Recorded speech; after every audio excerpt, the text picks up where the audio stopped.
বিসমিল্লাহির রহমানির রহিম। এখন আমরা আলোচনা করব অর্থের অধ্যায়ের তারল্যফাত সম্পর্কে।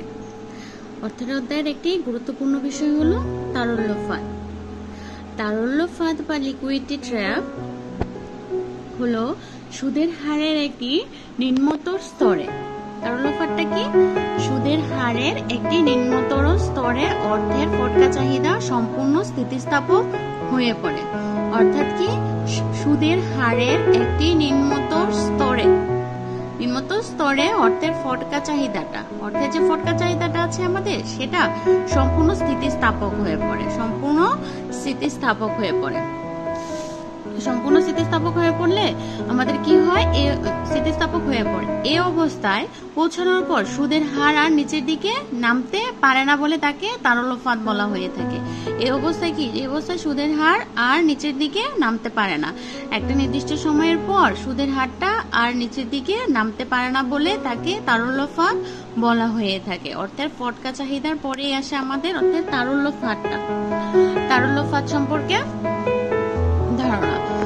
সুতরাং অর্থের ফটকা চাহিদার যে পরিস্থিতিতে, অর্থের ফটকা চাহিদাটা আমরা আগের ভিডিওতে সুন্দরভাবে উপস্থাপন করেছিলাম।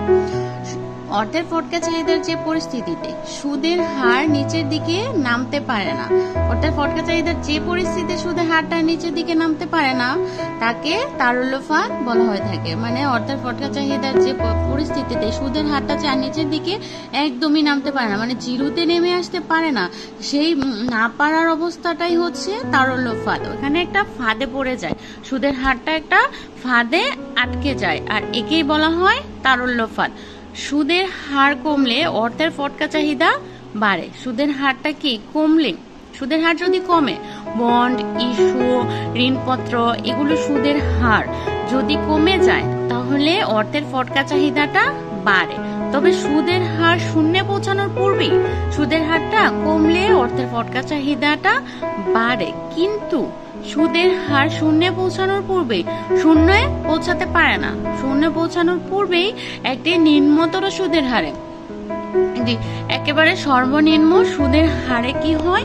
অর্থের সর্বনিম্ন সুদের হারে অর্থের ফটকা চাহিদা সম্পূর্ণ স্থিতিস্থাপক হয়ে পড়ে, মানে সম্পূর্ণ স্থির হয়ে পড়ে, স্থিতিস্থাপক হয়ে পড়ে বলে কেইন্স মত প্রকাশ করেন।